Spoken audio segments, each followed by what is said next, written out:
Did you know that political aspirations can also play a great role in promoting the use or disuse of certain languages? Language is the source of culture and is also the way in which we identify ourselves. Different groups in different countries may speak in dialects of the same language, but instead use completely different scripts. Other languages motivated by racism and discrimination could be viewed as undesirable. Subsequently, language policies may have drastic effects on the livelihood of languages.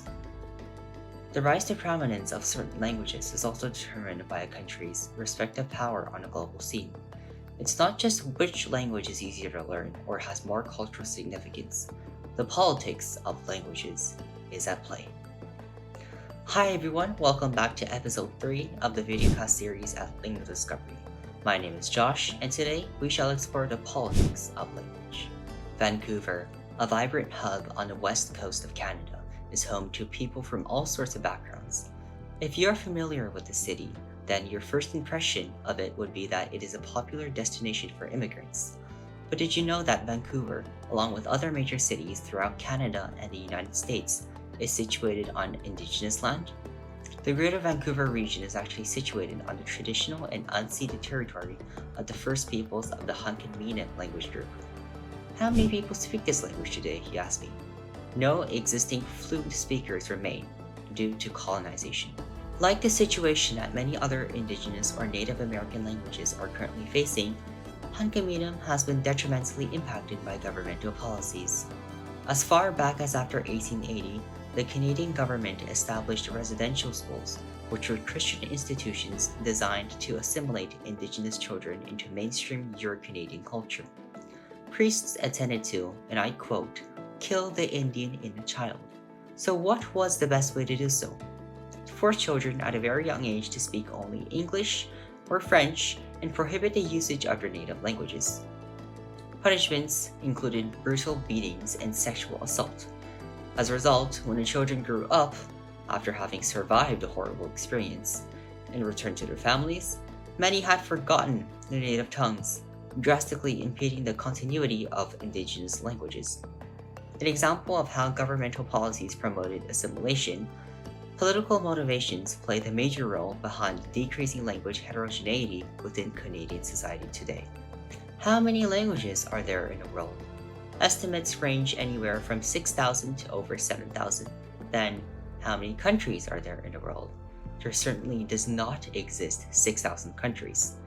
Therefore, in a world with lots of languages and not enough states, many languages are left stateless, or in a situation where the ethnic group that speaks it does not have its own sovereign state. For example, the Kurds are an ethnic group native to the mountainous region of Western Asia, but do not have an official state. Kurdish diaspora are dispersed throughout Turkey, Iran, Iraq, and Syria.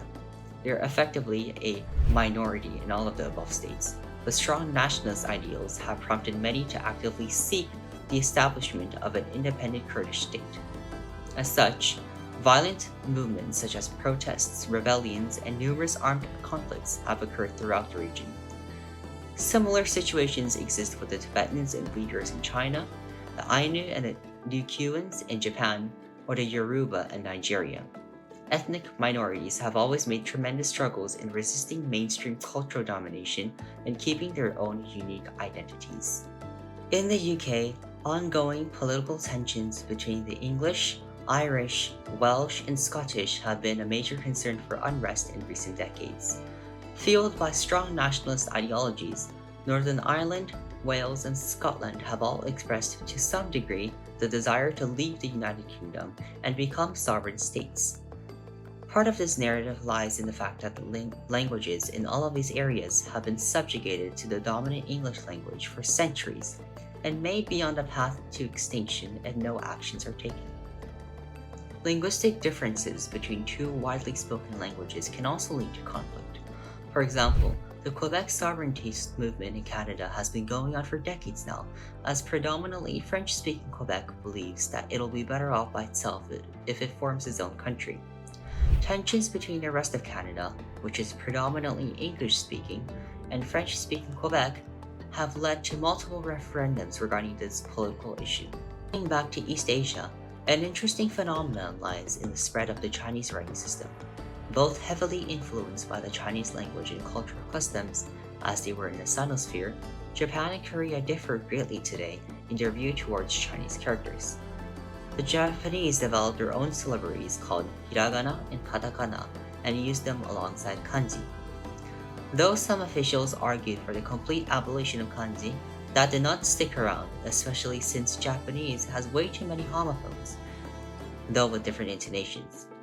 For example, the characters kami, kami, and kami are all written as kami. Switching entirely to hiragana just wasn't possible. On the other hand, Korea abolished the use of hanza, using hangul instead. Following World War II, when Korea was colonized by Japan, Korean nationalism came into prominence and hoped to build on national confidence and increase literacy rates. Created by Sejong the Great in 1443, hangul is phonographic, meaning each character represents a certain sound. But here's the problem. A lot of vocabulary and the phrasal expressions in Korean were all taken from Chinese, a logographic language where each distinct character has a different meaning. This resulted in a unique phenomenon where Korean had a large abundance of homophones, or words with the same pronunciation but different meanings. Let's examine the following case. In early 2009, construction on parts of the high-speed railway line connecting Seoul to Busan was taking place. One of the directions was to use water-resistant materials, but since water-resistant, feng shui in Mandarin, and to put or add water, feng shui, were both pronounced hangsu in Korean, the construction team misunderstood the instructions and used the wrong materials, causing great financial losses.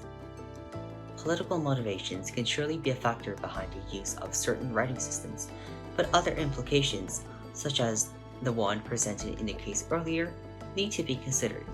Let's turn our attention to Mongolia, both the country of Mongolia and Inner Mongolia. And yes, there are two Mongolias.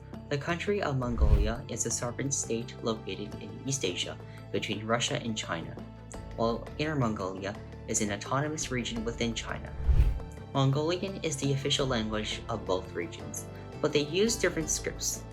Due to the Sovietization of Outer Mongolia, contemporary Mongolia continues to use the Cyrillic script even after its independence. Meanwhile, Inner Mongolia uses the traditional Mongolian script, which is written vertically from top to bottom. Political impact on using different writing systems with the same language is reflected through the case of Mongolian, though Mongolian officials have stated plans for revitalizing the usage of the traditional Mongolian script in official documents starting 2025. We'll see how that goes, especially since rendering vertical scripts on a computer can be quite challenging. Last but not least, let us examine a fascinating case of India. With hundreds of languages and 20-something distinct writing systems or scripts, communicating with each other seems like hell. This is where standardizing the national language comes into play. Largely a result of its colonial legacy from the British Empire, English is one of the two official languages of India today, the other being Hindi, and is also the preferred lingua franca used in government or when people from different regions of the country want to communicate with each other. In recent years, however, rising Indian nationalism has prompted increasing use of Hindi in governmental affairs. However, a major opposition group, those who speak Tamil in the southern Indian state of Tamil Nadu, have resorted to violence, riots, and agitation of what they perceived as Hindi imperialism from the northern part of the country. Previous leaders of the nation, such as Jawaharlal Nehru and Mahatma Gandhi, were both proponents of Hindi, and the Congress aimed to encourage Hindi education in India's non-Hindi speaking regions. It was believed that the aim of imposing Hindi as the common language was an attempt to subjugate Tamil people to those of North India. Tensions continue today, and who knows what this future of India will look like. That's all for today.